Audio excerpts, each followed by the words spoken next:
Selamat pagi atau siang atau malam dimanapun Bu Leni dan teman-teman berada. Nah, kami dari kelompok 6 beranggotakan Nisa, Cindy, dan Sulis akan menjelaskan mengenai expert system dalam DSS. Nah, jadi langsung aja kita masuk ke yang pertama, yaitu konsep dari expert system sendiri. Nah, jadi apa sih expert system itu? Nah, yang pertama tuh, expert system sendiri adalah sebuah program untuk mengotomasi decision making. Nah, jadi diharapkan program ini langsung memberikan luaran berupa decision atau keputusan. Nah, jadi sistem ini awalnya diberikan knowledge dari para expert atau ahli hanya mengenai domain tertentu. Jadi misalnya jika ingin membuat expert system mengenai bisnis, jadi dia hanya diberikan domain knowledge mengenai bisnis atau mengenai medis. Nah, hasilnya, jadi penggunaan expert system sendiri lebih terbatas, hanya di domain yang diberikan knowledge di awal. Nah, tapi karena hanya diberikan knowledge di domain itu, jadi ya lebih terspesialisasi di domain yang telah ditentukan di awal. Nah, kemudian expert system sendiri diharapkan lebih memberikan solusi yang mirip dengan solusi yang diberikan para expert atau ahli, karena expert system sendiri ini dirancang untuk meniru kemampuan decision making yang dimiliki oleh para expert, namun bisa dilakukan dalam waktu singkat, tidak perlu diskusi berjam-jam. Nah, kemudian expert system sendiri memiliki kumpulan aturan dalam melakukan decision making berupa if else.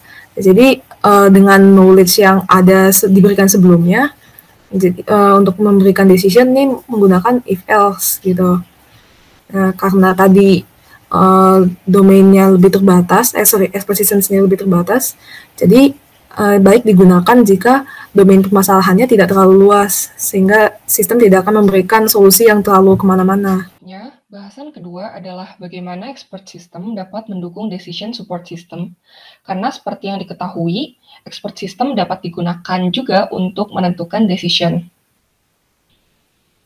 Expert system bisa dikatakan sebagai knowledge-based DSS karena sistem tersebut telah diberikan semacam pengetahuan, ilmu, atau pemahaman sehingga sistem bisa menentukan decision.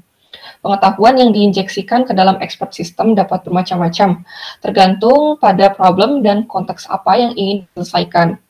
Pengetahuan yang diberikan juga terbatas pada problem yang ingin diselesaikan oleh expert system, sehingga expert system hanya dapat menyelesaikan permasalahan yang spesifik.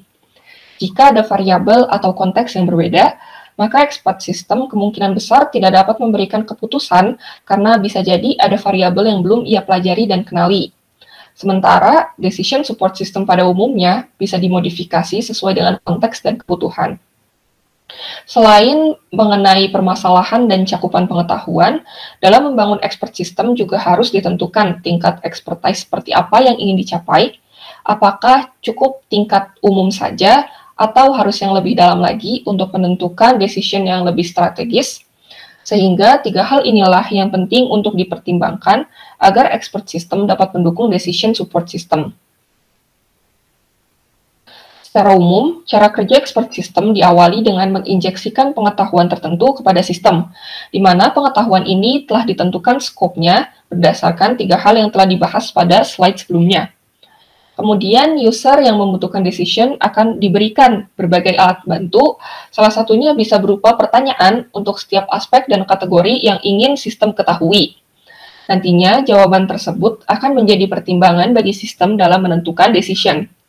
Sistem akan mengekstrak input yang diberikan oleh user dengan mekanisme if-then, sehingga jawaban yang diberikan nantinya akan rigid berdasarkan input user dan knowledge dari sistem tersebut. Setelah proses ekstraksi selesai, user akan mendapatkan decision yang telah terotomatisasi oleh expert system. Selanjutnya, bahasan ketiga adalah penerapan expert system dalam konteks DSS. Ada banyak penerapan expert system dalam berbagai bidang. Yang pertama ini ada expert system di bidang industri atau manufaktur. Kita tahu ada banyak proses yang terjadi dalam kegiatan industri atau manufaktur. Untuk proses perancangan, contohnya terdapat aplikasi Bright. Aplikasi ini digunakan untuk perancang sistem pengaturan kertas untuk mesin fotokopi. Sistem ini membuat rancangan dengan representasi pengetahuan tentang rancangan berdasarkan kumpulan goal, metode perancangan, generator, dan aturan-aturan yang terstruktur. Selanjutnya, dalam proses perencanaan, terdapat aplikasi Wood Thrush Fabrication. Dalam proses penjadwalan, terdapat aplikasi Master Production Scheduling atau MPS, yaitu aplikasi yang membantu melakukan penjadwalan produksi master untuk manufaktur integrated circuit. Dalam proses kontrol, terdapat aplikasi Blast Furnace Heat Control yang digunakan untuk mengontrol tingkat panas standar. Expert System dalam bidang pendidikan.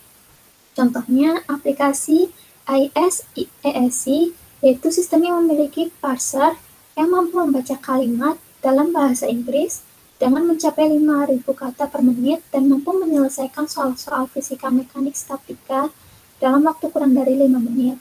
Selanjutnya itu ada aplikasi di IIPS, yaitu Expert System dalam bidang matematika yang membantu menyelesaikan soal-soal diferensial dan integral.